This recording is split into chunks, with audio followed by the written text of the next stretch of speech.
Ursula Keller is with us today. She is professor for physics, especially laser physics at the ETH Zurich. Welcome to our show, Ursula. Hello. What makes you tick? What is the most fascinating aspect of your work? I mean, right now, what I'm getting most excited about is a new measurement technique which we call the attoclock. Attoclock. So this is the most accurate clock in the world. Here in Switzerland. Here in Switzerland. It has to be in Switzerland, or? Now, atto means what? Atto means, you know, most people know what is a millisecond. So a millisecond is 0.001 second. So it's the one is on the third position after the decimal point. An attosecond is the one on the 18th position.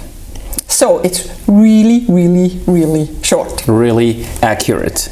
Yes. And why do you have this accurate clock in your lab? Is it just for fun? I guess not. I mean, in principle, it's also for fun. After all, we should have fun, do we? No, but it also addresses a very fundamental measurement. So, for example, there is this old debate going on in quantum mechanics. How fast can an electron tunnel through a potential barrier? You know, in quantum mechanics, a particle can go through a mountain without actually having a real tunnel or having to climb over the mountain. You know, when we go through a mountain, we have to have a tunnel or we have to go over. In quantum mechanics, a particle can go through the mountain without having a real tunnel. So it's a purely quantum mechanical effect. And the question was always, is an ongoing debate for the last 60 years, how fast is this electron going through this tunnel? Because in principle it goes through a classically forbidden area. And the question is, how long does it stay? How fast is this process? And with this attoclock, we have been able to measure it.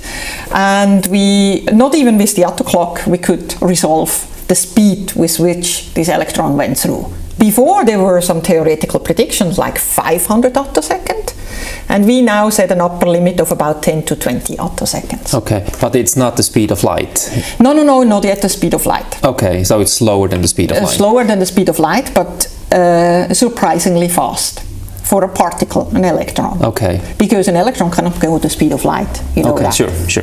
Now, what does this have to do with laser physics, or has it anything to do with laser physics? I mean, it has, because for the attoclock we actually use a laser light, and we use a very special laser light. So normally in a clock, you know, you have the hand of a clock and that goes around. You have the hour clock, the minute clock. Okay, the faster the hand of the clock is going around, the more accurate you measure. So the hour goes in an hour, the minute goes, you know, I mean, in a minute, the second goes in a second.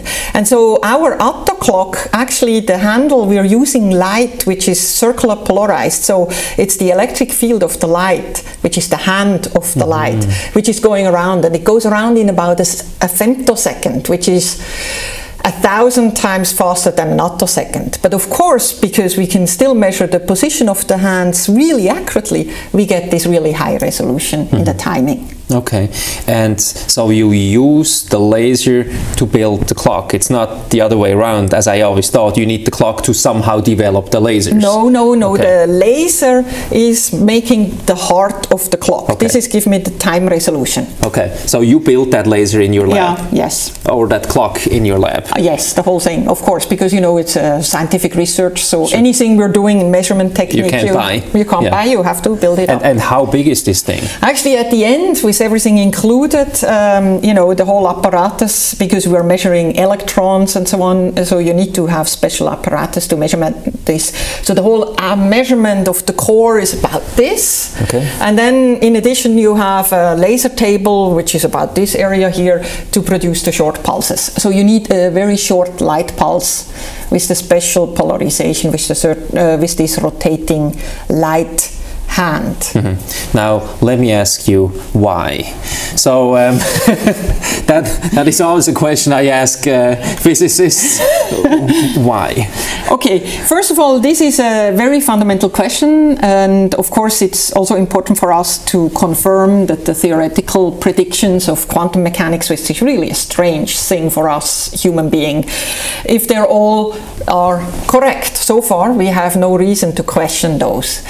But actually it has some real application, because normally when you have, even in the photosynthesis or any energy production process on a molecular level, on an atomic level, you transfer energy or electron from one place to the next. And many of these transport mechanisms going through tunnel processes. And very often you need to have these processes very fast to be efficient. You know, because, for example, the photosynthesis, okay? You come in with light, and one part of the molecule is absorbing the energy of the sunlight. So you have a plant, it's green, it's the chlorophyll, and sunlight comes down. Okay. Exactly. Yeah. Very good. See, I went to school. Yeah, that's good, that's good. Everybody should learn that, actually. So anyway, so the light comes and is absorbed. So you have energy on one position on the molecule. Now this energy gets transferred very fast to another place in the molecule, and in that molecule you have a separation of charge. So this energy will then cause a charge separation, so that you can use an electron, and the electron then goes into the engine, into the chemical reaction that ultimately makes this whole cascade very complicated. Photosynthesis is a very complicated cascade. But the first process is always very often very, very fast, because if you don't separate the charge very fast, they will just recombine. They go away, and then you reduce your efficiency. So speed is what is important, and these processes are so fast that in the past we could never resolve it on an atomic level. And we would like to understand it. I mean, it would be wonderful if we could make artificial photosynthesis. I mean, I don't know if our understanding ultimately explicitly helps. I mean, it's a very highly complex system, but you know, you have to start on all and work on from all sides, and the puzzle ultimately will help. But so, without this tunnel effect, we wouldn't have photosynthesis. I mean, there is a lot of tunnel effects in all chemical reaction, right? Okay. Okay. One application you mentioned could be artificial photosynthesis. What artificial, fuel cells, energy transport, anywhere where you want to do charge separation when light comes in or some other perturbation, and you want to make electrons to go from one place to the other. There is always transport of electrons, and the details, how exactly it is transported and what makes it faster and so on, are not understood to all level that we would like to. And also, if you want to try to model it theoretically, this whole system is so complicated. Even with our supercomputers, we cannot solve these problems without approximations. And the question is, when we look at it very simple, right now in my lab we look at one atom and ask how fast can I pull an electron out through a tunnel process. I mean, it's one atom, and we can't even solve that one numerically with a computer. And then at the end we want to see what kind of approximations are okay, so that we can then put that in more complex systems.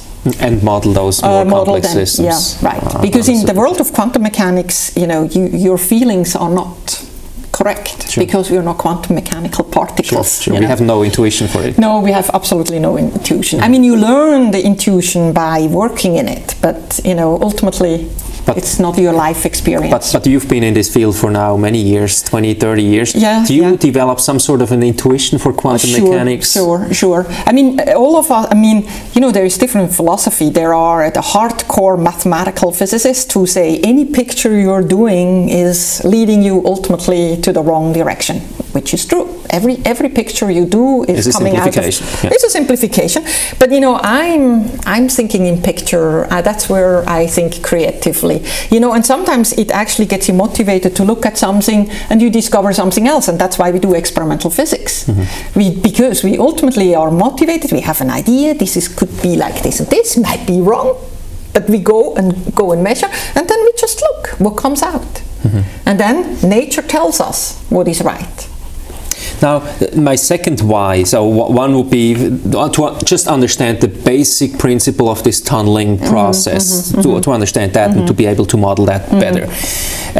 What are other applications, now real-world applications, that you could see in the next maybe 10, 20, 30 years? Okay, when you push the frontier of knowledge, you always, develop at the same time also technology. You develop the laser technology, you develop the measurement technology, and all of that have spin-outs in real-world applications. So, for example, I have been developing new techniques how to produce really short laser pulses with novel lasers, and those lasers are now being used industrially.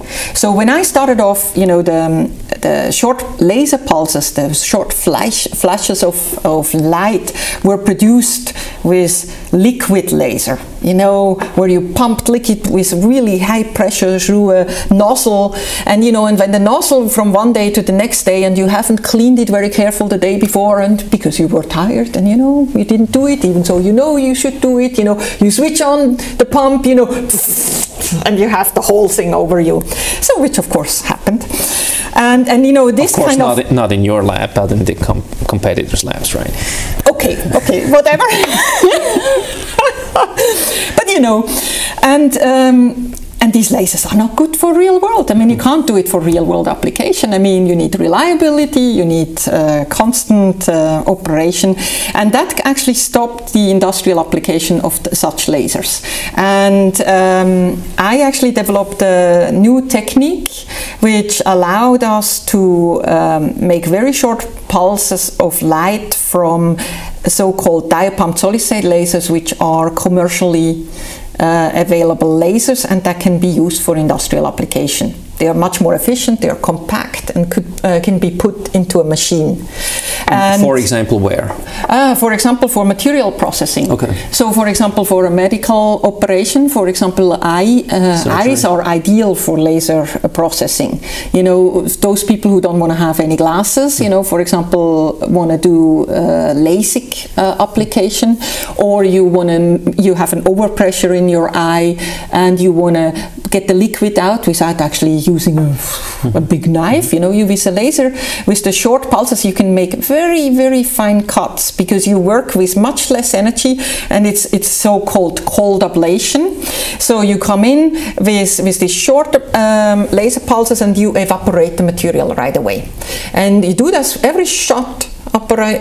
Takes a little bit away from the material, and you can, without too much energy, you can then drill a very fine hole, the water can drip out, and then it grows together again, and then you can repeat this procedure as much as you need. For example, instead of having an exploding eye, I mean, or another more brutal way. So that's one application of your short laser pulses. Right. Another application is very precise cutting and material processing, that you can, for example, also solar cells are, getting material that have different thermal expansion and so on. You can cut them very efficiently and very accurately. So in the production, for example, of solar cells, you use basically lasers for precise cutting. And many other applications. Now, what is the definition of a laser? It's not just a light, it's a special light. It's a special light. It's a beautiful light. Actually, the laser got me into going into this field. It's a beautiful light. It's the most beautiful light because, I mean, you can compare it with acoustic. A laser is a pure tone. So you can say it's boring, but it's also beautiful. So instead of having, a whole noise generation, it's a pure tone. And the nice thing is when you then make short pulses, even though then the frequency is expanded, so there's more tones added into this pulse, but they're all, oscillating in the same phase. But why do you make them pulse? Why not just one beam? Yeah, I mean, this depends on the application. Okay. So, you can have continuous, beam, or you can have it pulse, because the pulses give you the time resolution because of the short time of flight. It's very similar to the flash photography. When you you can resolve maybe a millisecond with a mechanical shutter. You know, you open up the shutter, and that's how fast I mean, and so if somebody drives very fast the car and you use this shutter opening, then the car becomes washed out if it's really fast. So you need to reduce the shutter speed to get a sharp image in focus. And at one point mechanically you can't do it anymore. So what you do, you keep the shutter open and keep the room dark. And then you have a flash of light that then illuminates the photosensitive area, which today is, you know, all electronic. But then the shorter the flash of light, the better is your time resolution. Okay, got it. Very simple. Got it. What got you in? You said the laser, the beautiful laser light, got you into this field. How? Actually, I mean, I was, of course, always a little bit math nerd, if I may say so. You know, I was not very good in languages, and I was very good in math. I just loved math, and when I looked at it, it was beautiful. But then when I got older, math was alone boring, I thought. What I was more excited about is the whole observation in nature. You know, the sunset, why is the sky blue, why is in the sunset the sun red, and all these questions. I was always very curious. I was also interested in chemistry, I was also interested in biology, but physics, they gave me answers which I could understand, and they were logically consistent. In chemistry, they were saying, oh, you know, I was asking, why is a chemical reaction going like this, and why not that? Oh, because it goes like this. And I thought, bah, this is dumb. I mean, of course, if the teacher would have told me, oh, well, there is an explanation and we understand it, but it's more complicated, maybe I would have gone in chemistry, but I cannot remember any chemical names, so it's another thing. So physics is actually, you don't need to learn too much by heart. It's beautiful and it explains a lot of things, and when you look at the success we had with the physics and what we could do, I mean, all the information technology, we take an iPhone for granted. I mean, without all the physics breakthrough, forget it, you know, wouldn't be here. But why laser? Why not? Why didn't you go into, I don't know, astrophysics? Yeah, because or the laser is a really beautiful light. I mean, when you go into a lab with a laser, especially if it's a visible laser, you know, the whole lab is shining in this green kind of disco, the disco. Yeah, field. Disco, and it's really simply beautiful. Okay, it's a beautiful. Now, women in science are rare. Yes, unfortunately. You are one of the few shining examples. Why is that, and what could we do to bring more women into the science field, the hard science? Yeah, I actually think the women are fully capable. It's I can only motivate all women to go into it, because I mean, I'll come back to that one. I think it goes back to a long history. When you look at how mathematics were developed, they were actually developed over the observation of our skies, you know, Kepler, and that was done by monks. You know, the women, the nuns, were not allowed to study. So actually, women were kept actively out of contributing to the development of math. And that's a long tradition. And then a lot of people feel like, you know, women, they're not good in math. I mean, even today people think that, which is not true, because when you look at today, the women are actually on average better in school than the boys. So I mean, and there is actually no indication that this is not the case. But you see, there is a lot of pressure for the women. What are the role models today for young girls? Models, actresses, and what are the role models for the boys? You know, I mean, it's just different. And I think what we need to have more role models, more women who are excited about what they are doing and the meaning of life. When I think about the meaning of life, you know, as a scientist, you contributing positively to the knowledge. We are offering solutions to current challenges, and when you look at the end of your whole life, I mean, what is nicer then contributing to the overall challenges, you know, helping to solve the energy problem on this earth, help to make better instruments that can help the sick, that help better computers, that help everybody to communicate better.